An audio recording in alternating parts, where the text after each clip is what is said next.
Versículo 3.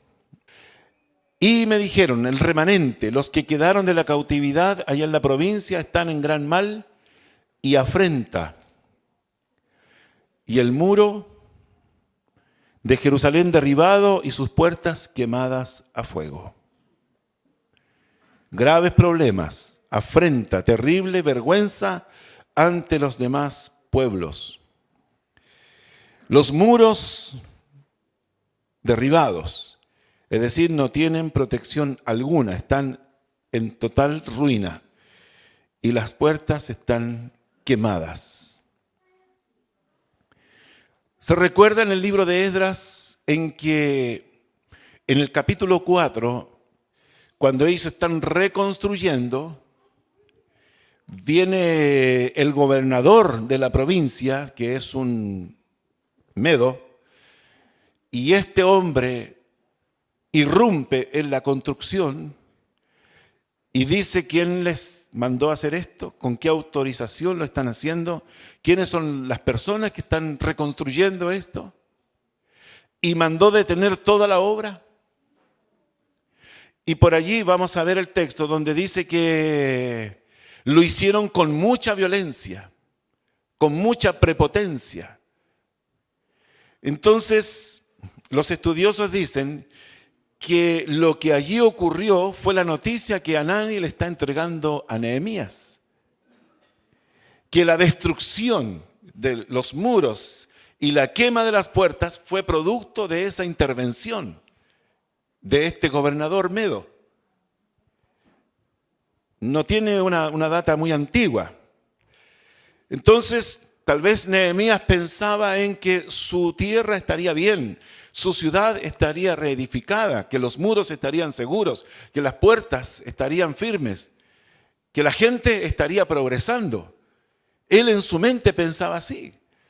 No sé cuántos de nosotros a veces pensamos que cuando una persona está en el extranjero está muy bien y decimos, oh, qué bien, está en Estados Unidos, ¿cierto?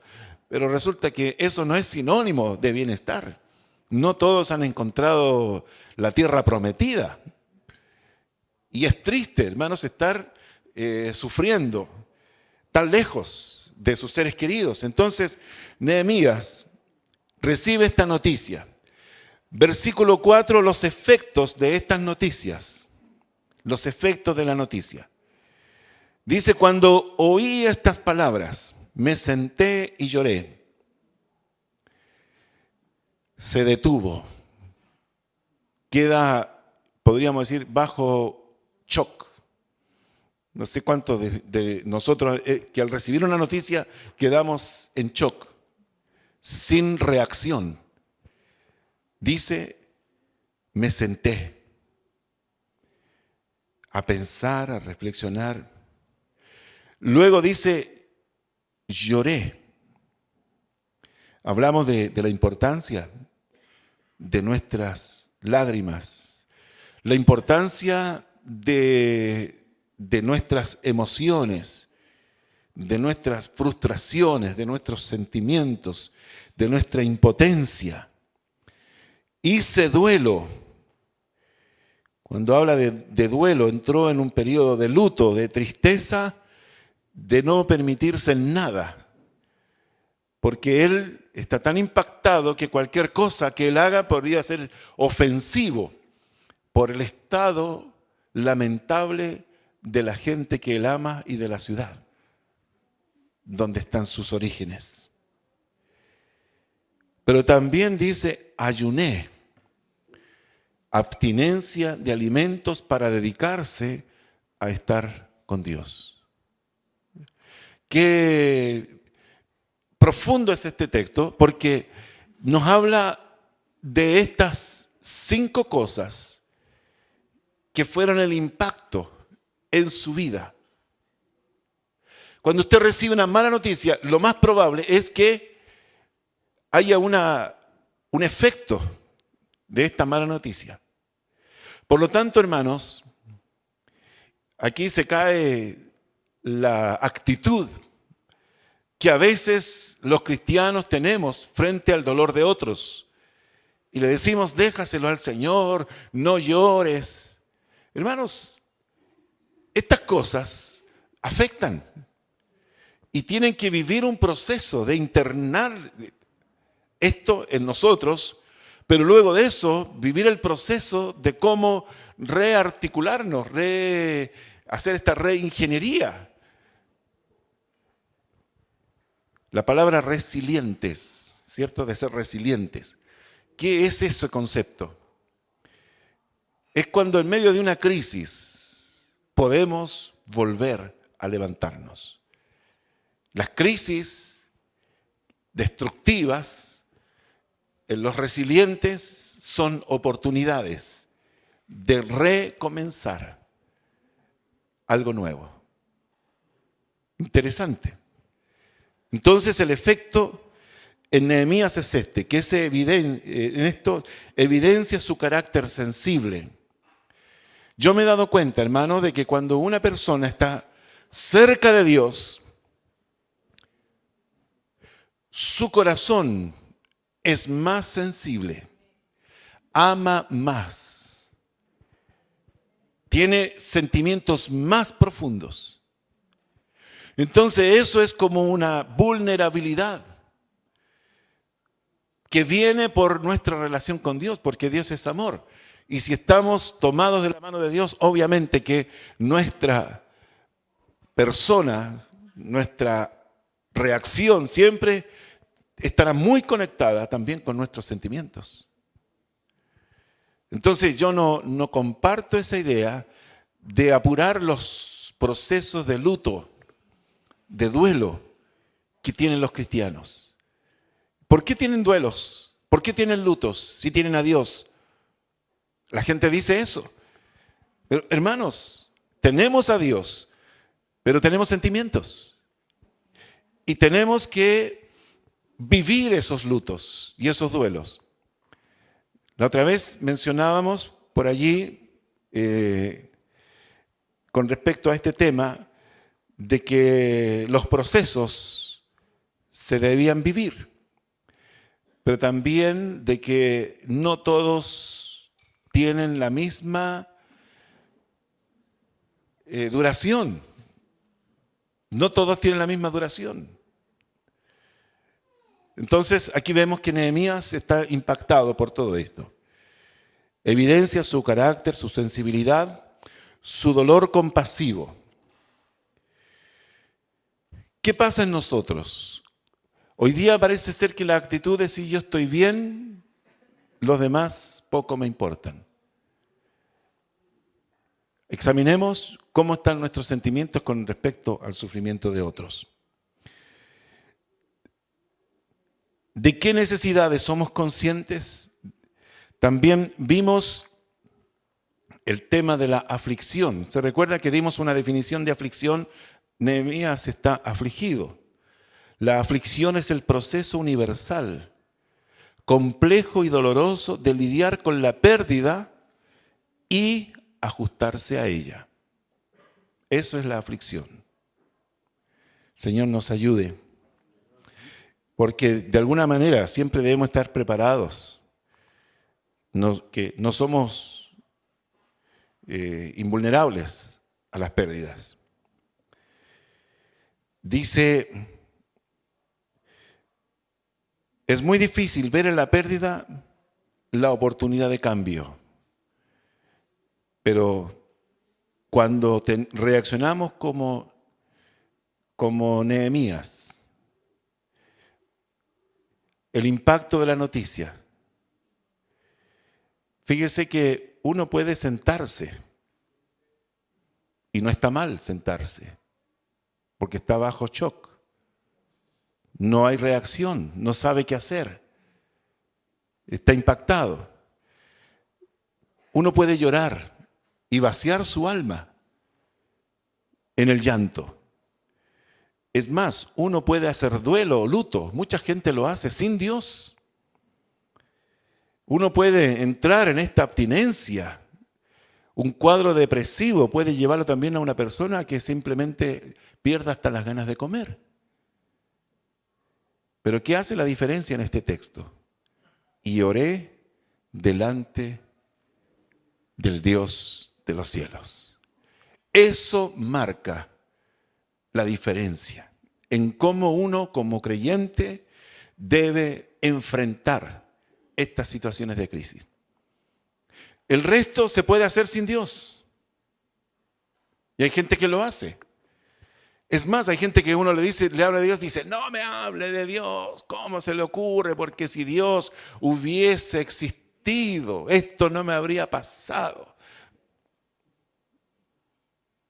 Y se enojan con Dios. Entonces uno dice, ¿qué puedo hacer aquí? Simplemente orar por esa persona. Entonces, el impacto. La pérdida, dijimos, nos hará cambiar. Nos puede hacer mejores personas o nos puede hacer peores personas o nos puede amargar como personas. No sé si usted sabía eso. Lo mencionamos también. Pero el carácter se forja en el crisol de la aflicción y de la pérdida. Los que aman a Dios, todas las cosas les ayudan a bien. Yo una vez fui a la casa de un artesano en plata y él estaba trabajando, era un amigo, se fue a Francia, no sé si servirá a Dios o no. Él tenía una gracia muy linda de cantar los proverbios, poner la entonación improvisada a los proverbios y le salía pero realmente muy bien. Y estaba trabajando y puso ahí juntó unos pedacitos de plata, recortes, y los puso en un recipiente pequeño que no era de greda, pero parecía como de greda. Y yo le pregunté, ¿qué es eso? Me dijo, este es el crisol. Yo aquí reúno el metal y luego encendió el soplete y le aplicó el fuego. Entonces, ¿qué hizo él? Fundió todo eso. Y además quemó todos los residuos y partículas que estaban de más. Y obtuvo una pequeña barrita, porque él lo depositó luego en un pequeño molde, y obtuvo una barrita de metal purificado, listo para confeccionar una joya. Oh, bonita lección. Hermanos, a veces nuestra vida está hecha a pedazos. Y Dios tiene que juntar todos estos pedacitos y ponernos en el crisol. Luego aplicarnos el fuego para quemar las impurezas. Pero siempre, siempre en las manos de Dios es para prepararnos para hacer una mejor joya de lo que era nuestra vida antes. Si no hay fuego, si no hay crisol, no hay proceso de renovación. No hay oportunidad para que Dios vuelva a exhibirnos nuevamente como su especial tesoro. Interesante. Dice, las circunstancias difíciles nos permiten profundizar en nuestra dependencia de Dios. Y aquí ya entramos más en materia, porque aquí vemos los pasos de aquí hasta el final del capítulo, donde el versículo 5, Nehemías ora. ¿Qué dice ese texto? Te ruego, oh Jehová, Dios de los cielos, fuerte, grande y temible, que guarda el pacto y la misericordia a los que le aman y guardan sus mandamientos. Ese texto tiene cosas muy interesantes. Primero es un ruego, petición. Ponga ahí lo que usted cuente como sinónimo que más le agrade. Súplica.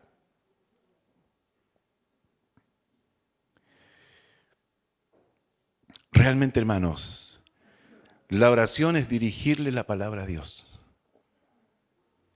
para presentarle, para conversar con Él de las cosas que a nosotros nos suceden. La oración en esto es una conversación formal. Primero, reconoce la posición de Dios. ¿Dónde está Dios? En los cielos. Tú estás en los cielos. Yo estoy en la tierra. Segundo, reconoce el carácter de Dios.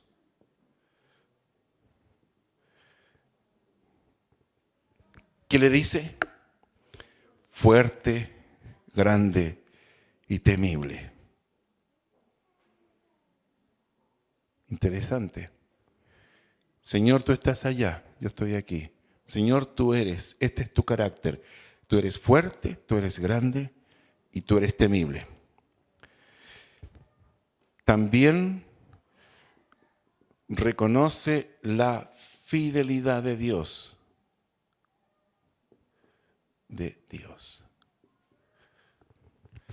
Reconoce la fidelidad de Dios.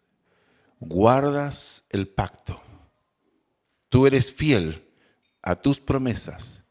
Tú eres fiel a tu palabra. Tú eres fiel con tu pueblo.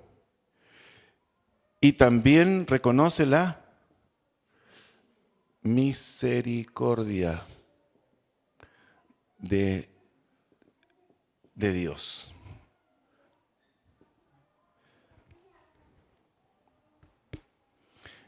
En este primer texto ya Nehemías nos está enseñando principios súper importantes. Hay gente que dice, por ejemplo, Diosito. Pídele a Diosito.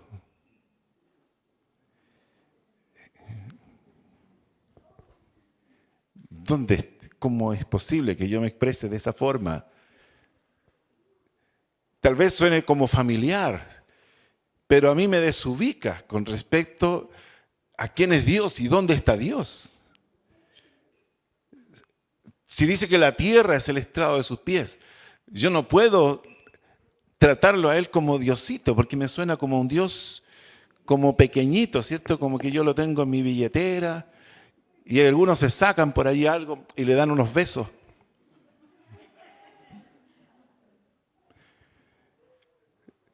Hermanos, es importante ubicarnos con respecto a Dios en su majestad, en las alturas, y yo, mortal, terrenal, débil, polvo.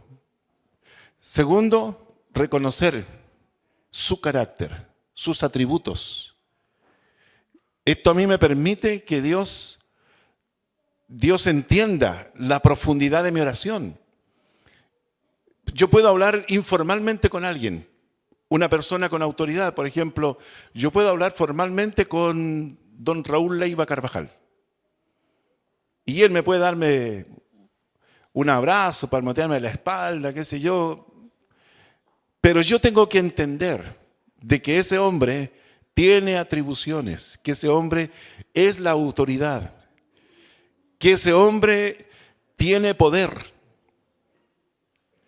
Yo estoy hablando con él, tal vez en este lenguaje informal, pero qué diferente hace cuando yo sencillamente me ubico como persona y reconozco el poder y las atribuciones que tiene esta persona en lo que yo le voy a plantear. Y hay gente que lamentablemente se desubica con respecto a esto. Pero si usted quiere orar eficazmente delante de Dios, nunca se desubique en cuanto a quién es Dios y cómo es su carácter. Reconozca la fidelidad de Dios, tómese de las promesas de Dios y de la palabra de Dios. Y por último, esto queda Esto queda por si alguno de esto anterior usted lo hizo mal. ¿Me entiende? Si usted esto lo hizo mal, de reconocer bien la posición de Dios o el carácter de Dios o la fidelidad de Dios, por último, usted apele a la misericordia de Dios. Y ahí entramos todos, ¿cierto?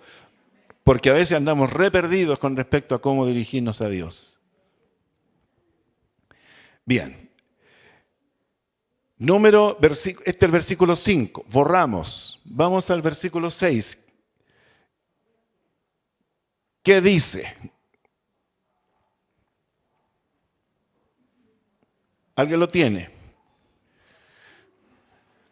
Esté ahora atento tu oído y abiertos tus ojos para oír la oración de tu siervo, que hago ahora delante de ti día y noche por los hijos de Israel, tus siervos, y confieso los pecados de los hijos de Israel que hemos cometido contra ti. Sí, yo y la casa de mi padre hemos pecado. ¿Qué vemos en este versículo 6?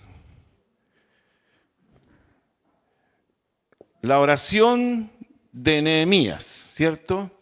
Vamos a poner aquí, su oración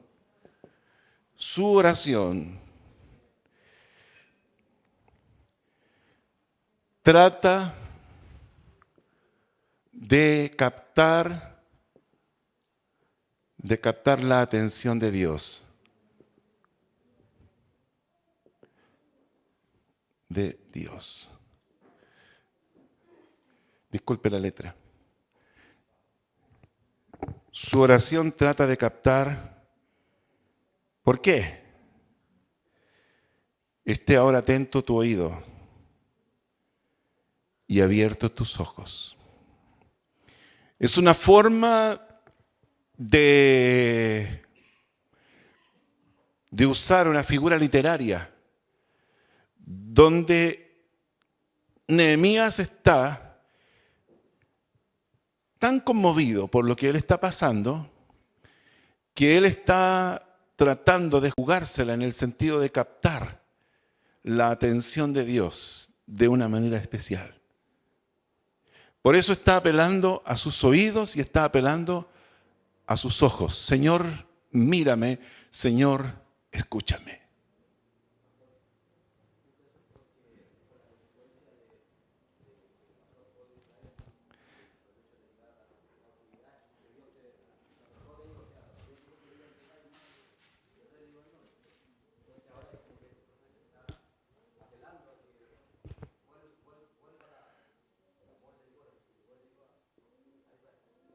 Todo eso.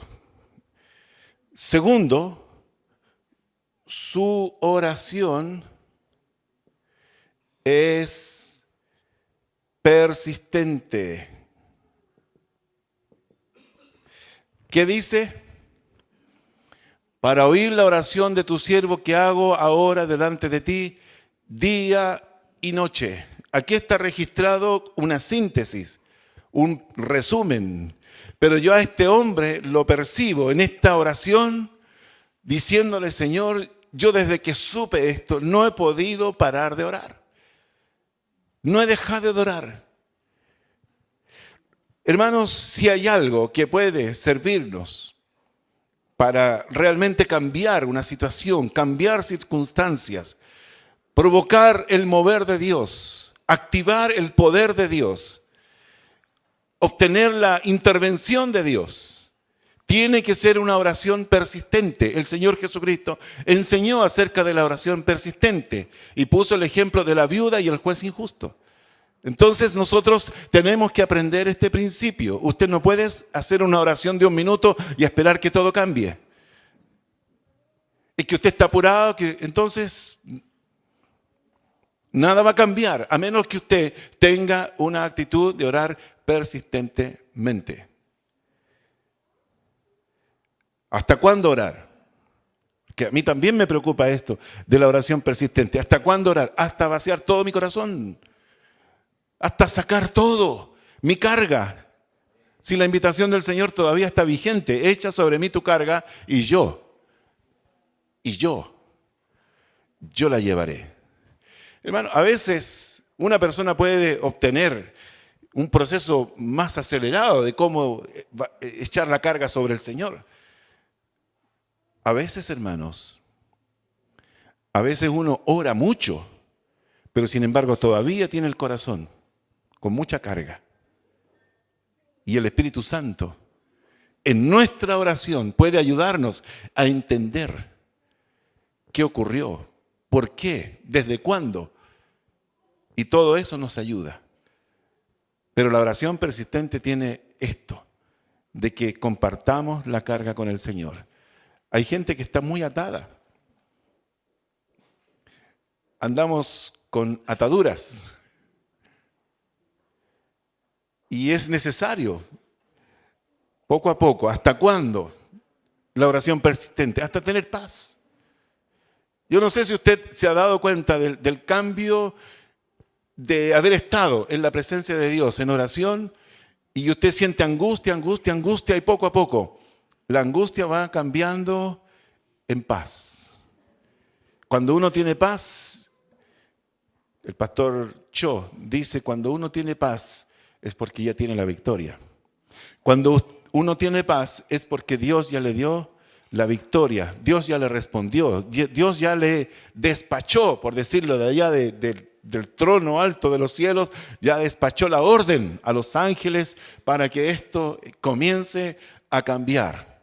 Entonces yo en esa convicción, cuando tengo paz, digo, ahora Señor voy a cambiar. No voy a dejar de orar, pero voy a dejar de pedir y voy a comenzar a dar gracias. Voy a comenzar a dar gracias. Gracias, Señor, por lo que vas a hacer.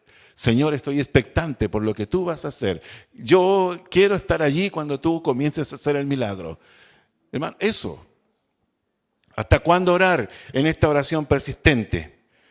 Hasta tener la seguridad de que Dios tiene el control de la situación. No sé cuánto estamos aprendiendo en esta mañana acerca de Nehemías. Su oración es de intercesión.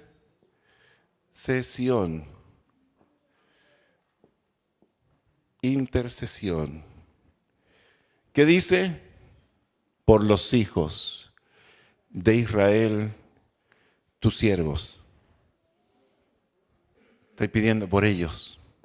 No estoy pidiendo por mí. El intercesor es la persona que se pone en la brecha para hablar a favor de, delante de. Y Dios necesita, y la obra necesita, los misioneros necesitan intercesores, personas que se pongan en la brecha para hablar a favor de. Hablar a Dios a favor de personas, situaciones dolorosas, tristes, injustas, tristes, de sufrimiento. Y eso está haciendo Nehemías. Él es un intercesor. Intercesor. Hay ministerios de intercesión. Hay poder en la intercesión. Si hay personas que yo respeto, son los intercesores. Yo les he contado la historia de una anciana, Amalia se llamaba, no sé si Mana Gaby la recuerda, Amalia Quinteros, una abuelita. Un día fui a ver a la Amalia Quinteros, abuelita octogenaria, una mujer de mucha trayectoria. Fue ella visitadora de hospitales, visitaba enfermos, y iba a predicar a la Quinta Normal. Pero me dijo, pastor, usted sabe que con mis años no puedo ir a los hospitales, ya no puedo ir a predicar. Entonces yo quiero que usted conozca lo que yo hago. Y le dijo a su hija, hija, tráeme la cartera vieja ahí que está debajo de la cama. Entonces la hija fue y trajo la cartera vieja debajo de la cama. Y la abuelita la abre. Yo no sabía qué iba a sacar de ahí, sinceramente. Y ella empezó a sacar tarjetas, cartones. Y me dijo, pastor, aquí están todas las peticiones de oración que me llegan. Me dijo, oro por este pastor, oro por este nieto, oro por esta persona, oro por esta situación, etc. Y aquí está la suya, me dijo. Sí, y aquí está la suya, ve, aquí lo tengo con nombre y apellido. Me dijo, y todas las mañanas, y todas las tardes, y en las noches, yo doy vuelta a esa tarjeta, una tras otra, una tras otra. Hermano, me dieron ganas de ponerme a llorar ahí. Esa mujer, una intercesora, sin fuerzas, sin salud que le acompañe. Sin embargo, esas tarjetas con letra grande, con una caligrafía muy de ella, pero su ministerio. Dijo, cuando yo me vaya, esto se lo voy a dejar a mi hija y ella va a continuar. Entonces yo eventualmente le pregunto a los hermanos, ¿cómo le ha ido con esto? Y el hermano me dice, gracias, sabe que ya el Señor hizo la obra, entonces yo saco esa tarjeta y dejo de orar por eso. Pero a su vez me llegan peticiones de oración y yo voy aumentando. Algunas las voy dejando de lado porque ya Dios respondió. ¿Qué está haciéndose Nehemías por los hijos de Israel? Delante de ti, día y noche, por los hijos de Israel, tus siervos. También su oración es de confesión.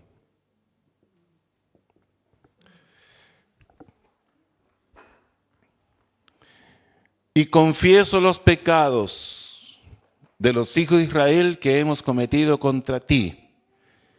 Sí, yo y la casa de mi padre hemos pecado.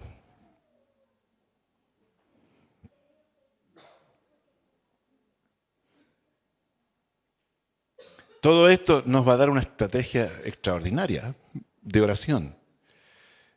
Que Dios determinó, hermanos, de que nosotros oremos.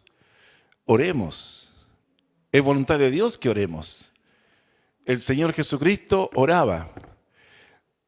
Sigamos con el versículo 7. Su oración, ¿qué dice el versículo 7? En extremo nos hemos corrompido contra ti. Su oración es de reconocimiento del error.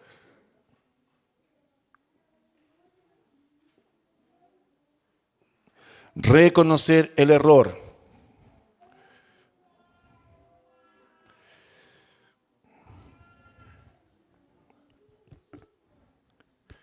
Usted lo hizo, usted no lo hizo, pero reconozca el error.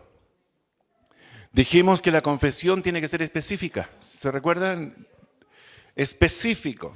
Usted no diga, Señor, me equivoqué. El Señor va a decir, sí, sé que te equivocaste, pero ¿en qué te equivocaste? Yo sé, pero necesito que tú me lo digas. Confieses tu pecado, pero también reconozcas. Lo reconozcas. No culpe a otros. Nehemías estaba muy ajeno a este comportamiento del pueblo. Sin embargo, él decide, involucrarse, él tomar parte con esas personas. Esto habla de identificarse con el que sufre.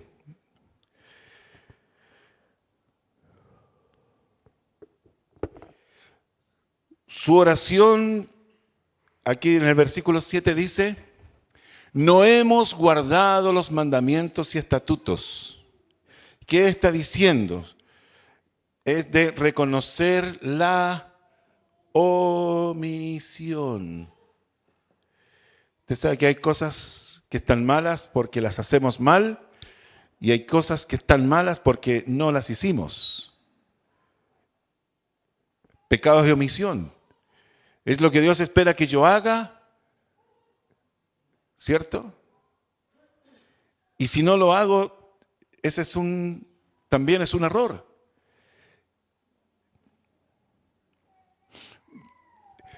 Hermanos, cuando yo me presento delante de Dios y comienzo a reconocer qué cosas Dios esperaba que yo hiciera y no hice. ¿Se entiende?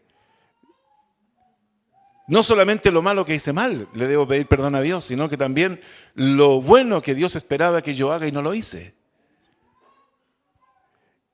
Y a veces nos enfocamos tanto en los errores hechos que no nos enfocamos en lo que no hemos hecho y que debíamos haber hecho.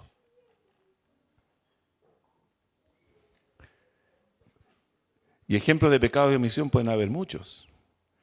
¿Cuánto confesamos, por ejemplo, como pecado de omisión el que no nos congreguemos con fidelidad? O un pecado de omisión que a Dios no le dirijamos la palabra en el día entero.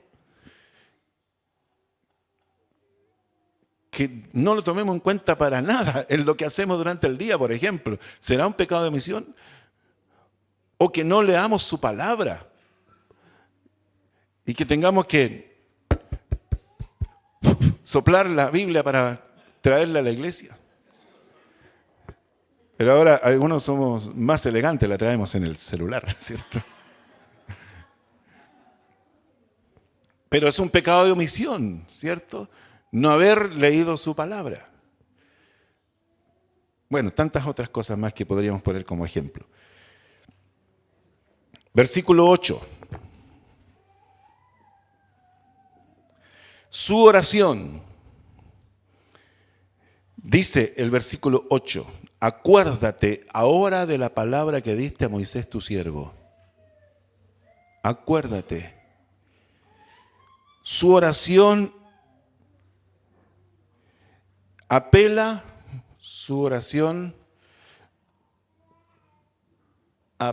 a las promesas de Dios.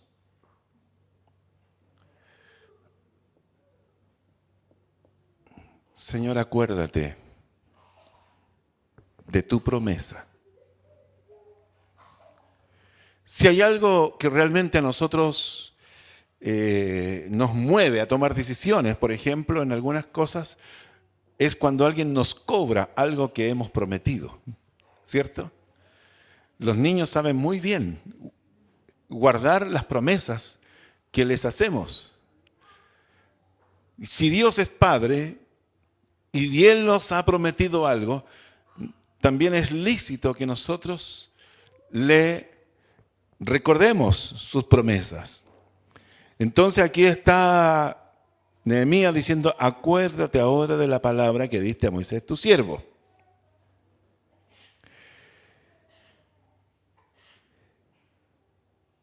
Fíjese que, no sé si podemos mirar para verlo en un contexto mejor, Deuteronomio 4.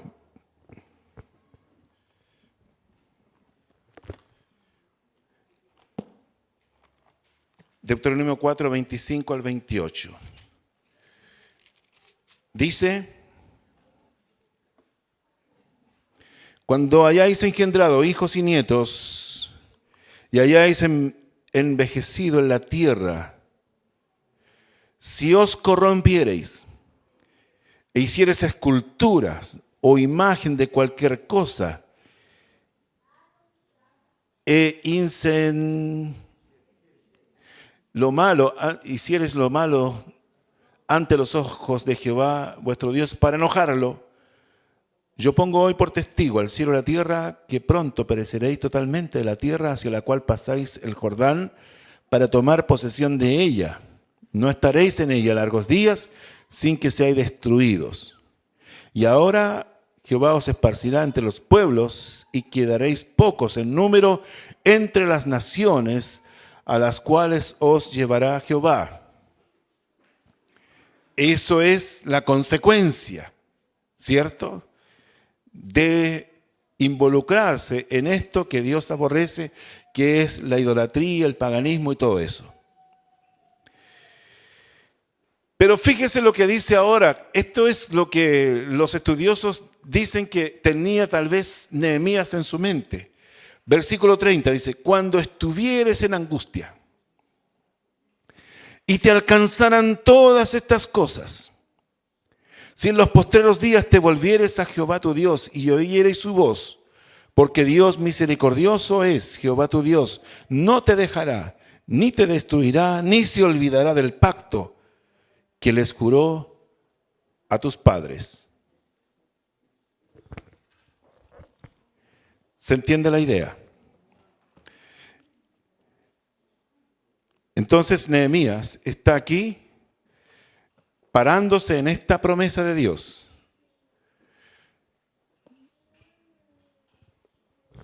En el sentido de que una cosa es la consecuencia, pero si ahora nos volvemos, si ahora nos arrepentimos, si ahora te pedimos perdón, tú puedes cambiar toda esa situación. Entonces su oración es apelar a la memoria de Dios. También su oración es apelar a las promesas de Dios. Pregunta, ¿qué tanto me paro yo en las promesas de Dios cuando oro? Entonces anote por ahí usted, dentro de lo que está escribiendo, que usted debe incorporar promesas de Dios. Porque esos son... La otra vez hacíamos esta ilustración. Supóngase usted que usted recibe una bendición de Dios y Dios le dice, mira, te voy a regalar un cheque. 1.000.000 de pesos. Aquí está mi firma y tiene dinero en el banco, así que es tuyo. Y yo tomo ese cheque con mucho cuidado y lo meto en mi billetera y me siento como que ando con 1.000.000 de pesos en los bolsillos. ¿Cierto? Pero comienzo a tener problemas, me llegan las cuentas, no tengo efectivo para ir al supermercado, para ir a la feria y todo eso. Y con el cheque en los bolsillos, en la billetera ahí guardado y cuidadosamente para que no se me pierda, no me lo roben. Y sin embargo pasando necesidades. Entonces le digo, Señor, bendíceme por favor. Y Dios me dice, ya te bendije. Pero Señor, tengo hambre y tengo problemas. Cobra el cheque. Cobra el cheque. Sí. Las promesas de Dios son eso. Son documentos, garantía de bendición de Dios. Entonces, a veces pasamos muchos problemas, pero Dios dice, métete en mi palabra y saca las promesas. Y cuando tú cobras las promesas, para ti son dinero en efectivo que te pueden ayudar a salir de cualquier situación, como sea. Entonces, por eso yo pregunto, ¿qué tan interesado está usted en incorporar promesas de Dios cuando ora? Hágalo. Hágalo. Entonces Dios dice, a este no le puedo decir que no. Porque este está informado. Claro, este tiene conocimiento. Él sabe con conocimiento de causa cómo pedirme. Y me está diciendo que yo me acuerde de las promesas. Porque Él está cobrándome. Que tú puedes cambiar todo. Amén. ¿Qué tanto apelo a las promesas de Dios entonces, hermano? Esto es una lección de Nehemías en nuestros elementos de oración. Versículo 10.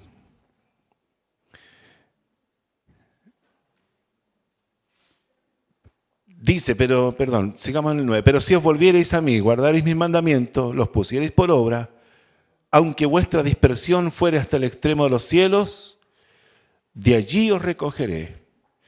Y os traeré al lugar que escogí para hacer habitar allí mi nombre. Si os volviereis a mí, está diciendo Nehemías, si os volviereis a mí y te enrielaras, por decirlo. Cuando hablamos de buscar el reino de Dios y su justicia, la otra vez aclaramos este concepto. Una cosa es volver a tener a Jesucristo como Rey de nuestra vida y lo segundo es respetar la normativa de la justicia de Él.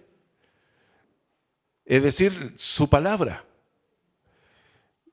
Yo puedo tomarme de Dios, pero también debo respetar lo que Él dice en su palabra. Y cuando eso ocurre, dice, acuérdate de ahora, ¿cierto? Si os volviereis a mí, guardareis mis mandamientos y los pusiereis por obra, aunque vuestra dispersión fuere hasta el extremo de los cielos, de allí os recogeré. ¿Qué necesitamos entonces para que Dios nos recoja? Volvernos a Él y volvernos a la palabra de Él. Ambas cosas.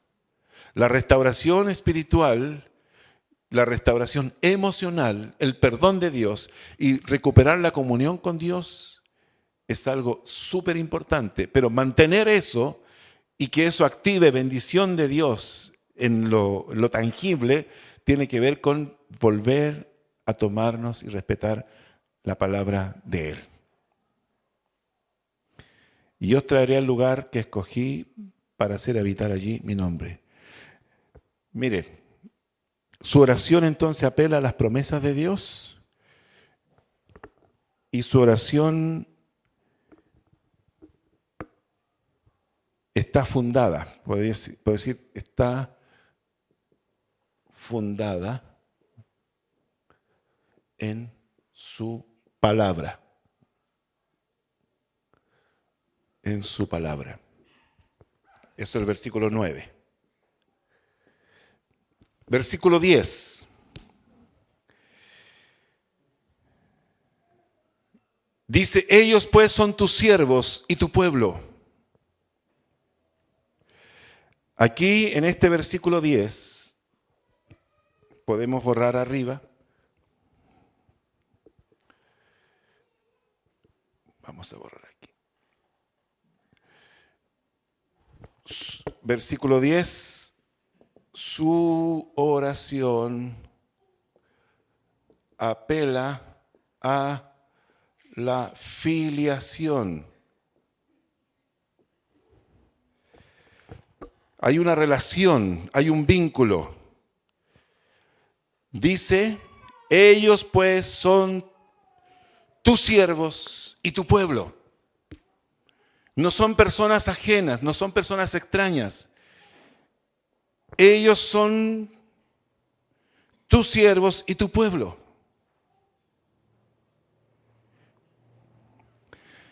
También en este versículo apela a la obra de Dios en ellos.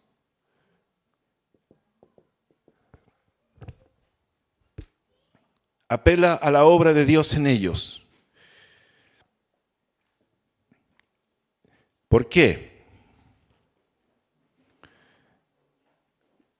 Los cuales redimiste con tu gran poder y con tu mano poderosa. ¿Cuál fue la obra que Dios hizo en ellos entonces? Los redimiste con gran poder y con tu mano poderosa. Por ejemplo, hermano, cuando oramos por una persona que habiendo conocido a Dios, no perseveró en los caminos de Dios y lo está pasando mal. Hubo una experiencia, hubo un tiempo de haber caminado, hubo un tiempo donde gustó, donde experimentó la gracia, el poder, la bendición, ¿cierto? Y todo aquello tan hermoso que ocurre cuando una persona conoce a Dios. Y sin juzgar a esa persona, pero esa persona tal vez se alejó. Es ahí donde esta oración tiene vital importancia, porque estamos apelando a esa relación que hubo, a esa obra que Dios hizo. Tú lo redimiste con gran poder. Señor, con tu mano poderosa. Son, podríamos decir, argumentos. También dice, su oración apela a la necesidad del pueblo de adorarle. Dice, ahora en el versículo 11, te ruego, Jehová, esté atento tu oído a la oración de tu siervo y a la oración de tus siervos. O sea, no es solamente ahora la oración de Nehemías, sino también del resto. Dice, quienes desean reverenciar tu nombre. Aquí Nehemías está apelando a la necesidad que tiene el pueblo de tener un lugar para adorarle, un lugar para congregarse.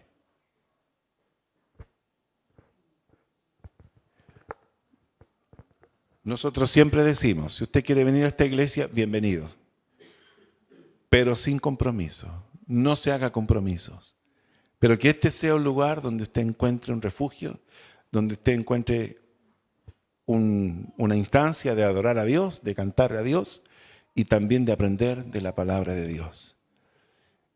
Si eso usted lo encuentra aquí, bienvenido, gloria a Dios. Si usted quiere tomar una decisión, es cosa suya. Pero nuestra intención siempre es que este sea el lugar que usted pueda encontrar para estar con el Señor, como aquí dice la oración.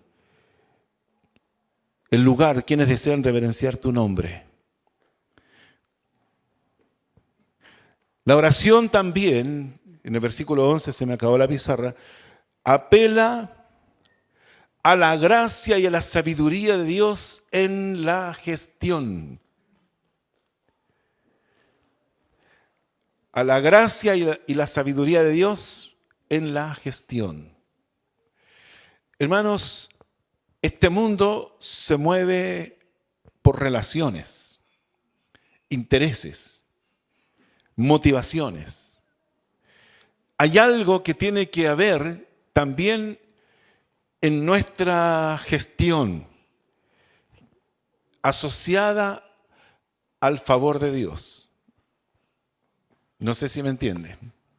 Yo no puedo mover el mundo, no puedo mover la voluntad de la gente si la gracia de Dios no me acompaña. Lamentablemente hay personas que tienen mucha oración por razones de mucha importancia, pero dejan afuera a Dios en lo que se trata del éxito y la gestión. Fíjese que eso es la oración de Nehemías. Concede ahora buen éxito. Fíjese, concede ahora buen éxito a tu siervo. ¿Qué es buen éxito? Gestión. Gestión exitosa. ¿Qué cosas nosotros tenemos desafiantes en nuestro día a día? Necesitamos ser exitosos en nuestra gestión. Ser exitoso. Si soy vendedor, necesito vender. Si soy contador, necesito tener una contabilidad buena. Si soy obrero de una empresa, necesito mejorar la productividad. Es decir, la gestión. Todo lo que nosotros hacemos, necesitamos tener la bendición de Dios. Y eso yo debo pedírselo. Señor, concédele buen éxito a tu siervo. Y es más, dice, dale gracia delante de aquel varón. Está pensando en el rey. Está pensando que tiene que enfrentarlo en algún momento. Hermanos, yo sé que a veces hay cosas que uno no quisiera enfrentar. Y hay personas con las cuales uno no quisiera hablar. Y menos plantearle problemas. Mire, Nehemías está con un problema tan grande por la situación de su pueblo y de su ciudad. Pero a su vez Nehemías no está en condiciones de enfrentar al rey. Anímicamente, él no está en condiciones.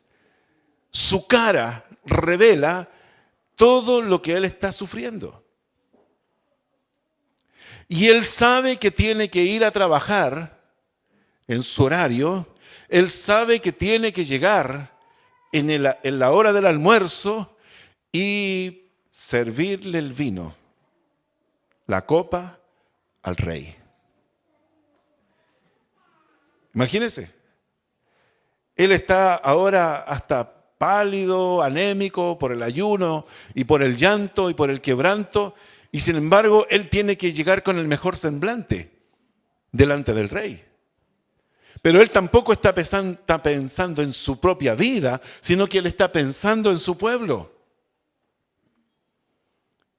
Hermanos, nuestra vida tiene y debe tener esta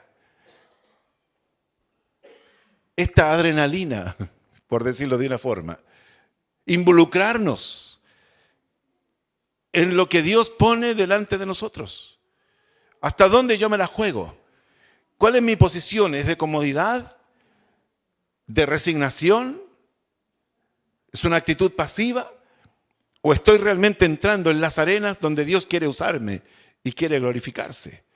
Pero para eso tiene que haber una actitud mía de involucrar mis sentimientos en eso.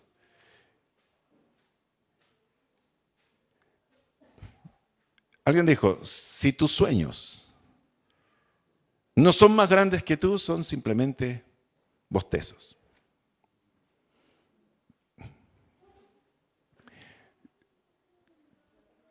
Él está pidiéndole, Señor, concédele buen éxito a tu siervo y dale gracia delante de aquel varón. Entonces, en esta oración, Nehemías nos enseña a encomendarnos a Dios en lo que vamos a hacer.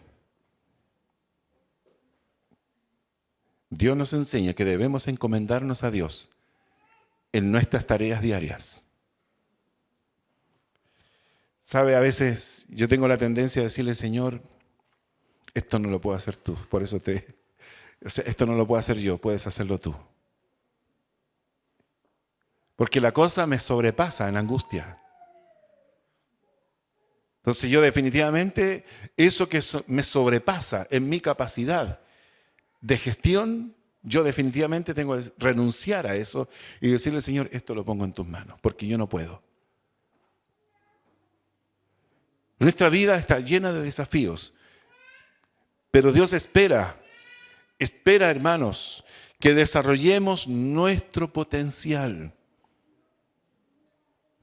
Y hay potencial dormido en nosotros, que no hemos desarrollado, pero Dios sabe que está allí. No sé si les gustó esta noticia. Dios sabe que está ese potencial allí. Y Dios, a través de esta estrategia de oración de Nehemías, nos enseña en que no solamente nosotros debemos compadecernos y derramar nuestro corazón delante de Él, en la oración tratando de captar su atención, de una oración persistente, hasta cuándo orar, de una oración de interceder por el otro, de confesar y de reconocer los errores y las omisiones, de apelar a sus promesas, de fundamentarnos en su palabra, de ser una oración que apela al vínculo, a la filiación o a la obra de Dios. Aquí hay algo más que eso. Hay algo mucho más que eso. Y ese está también de que Dios, por alguna razón, me puso de copero. Por alguna razón me puso en este acceso directo para yo hablar con el rey. Pero la realidad es que el copero no puede tener cara de enojado, no tiene que tener los ojos llorosos, no tiene que tener aspecto de enfermo, porque eso es una ofensa para el rey. Por lo tanto, un copero trabajando en esas condiciones prácticamente es un suicidio. Es un suicidio. Pero a su vez está la presión de la carga, que justamente hablando con esta persona todo podría cambiar. Y si tú me pusiste en esta posición, es porque no solamente esperas que yo sirva de una buena manera el vino del rey, con profesionalismo y todo aquello que significa el manejo, ¿cierto?, de toda la forma correcta de hacerlo, sino que también mi persona está involucrada en eso. Pero más que mi persona, hermanos, es la oportunidad de Dios. Es la oportunidad que Dios me está dando. Y yo frente a eso debo tener la actitud de decirle, Señor, dame éxito en la gestión. Haga una lista de sus desafíos personales. Haga una lista de las cosas que usted tiene como tareas, sus metas a corto, mediano y largo plazo. Hágalas. Y luego de eso, vea la factibilidad de realizarlas. Pero luego de eso, tome el ejemplo de Nehemías y diga, Señor, dame éxito. Y cuando uno clama de esa forma, Dios va a decir, mira, este es el momento de hacerlo o este no es el momento de hacerlo. Dios me va a indicar cuándo. Dios me va a dar palabras. Dios me va a dar ideas. Parece ser que cuando uno clama de esta manera, la mente de uno se abre. Se abre. Y empiezan a fluir ideas. Y en el momento tal vez menos indicado, vino una idea a usted. Pero a veces no es su idea, es la idea de Dios. Pero debe estar en nuestra oración. Entonces, encomendarnos a Dios en lo que vamos a hacer. Encomendarnos a Dios en con quién vamos a hablar. ¿Con quién yo tengo que hablar? Es importante, es difícil, es creyente, no es creyente, tiene poder, no tiene poder, tiene recursos, qué nivel de influencia tiene. Y mientras más encumbrado está esa persona, yo más tengo que depender de Dios. Porque yo no voy en mi propia fuerza o en mi propia habilidad, sino que voy en la habilidad y en la fuerza de Dios. También tengo que encomendarme a Dios porque existen muchos factores de fracaso. Muchas cosas pueden hacer fracasar. Todavía Nehemías no sabe realmente cuál es la dimensión de la obra donde él va a estar. Pero él sabe que es un campo muy amplio, es una puerta muy grande. Encomendarnos a Dios para depender de Dios. Encomendarnos a Dios para depender de Dios. Y encomendarnos a Dios para demostrar que yo creo en Él. Encomendarme a Dios para demostrar mi fe en Él.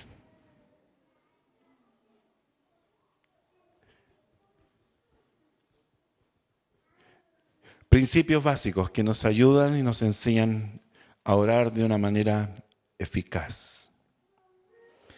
Porque dice además, porque yo servía de copero del rey. Ponga ahí su profesión, su oficio. Tal vez delante del mundo insignificante. Tal vez delante de los poderosos. Eso no tiene ninguna importancia, un copero. Pero para Dios era el eslabón que podía vincular al pueblo de Dios en aflicción con el poder grande de Dios intervenir en esa situación. Un simple copero era el pequeño eslabón que podía vincular a este pueblo tan necesitado con este Dios tan poderoso. Amén. Próxima semana, capítulo 2 de Nehemías. ¿Aprendió algo? ¿Valió la pena pegarse el pique, levantarse temprano? Hermanos, y lo que decía al principio, esto es práctico. Esto es muy práctico. Porque Dios es un Dios muy práctico.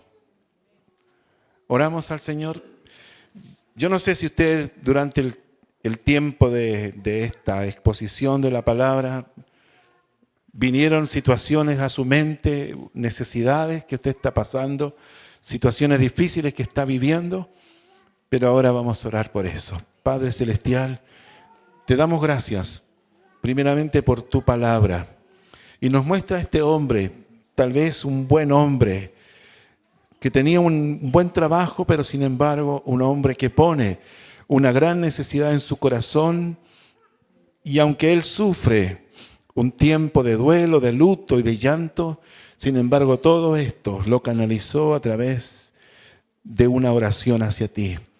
Señor, yo te pido por tu iglesia en esta mañana, por cada uno de tus hijos y tus hijas que han llegado. Yo te ruego, Señor, si han venido con peticiones, necesidades, tú lo conoces, Señor. Padre Celestial, bendice sus vidas. Que en esta hora, Señor, puedan clamar a ti con todo el corazón.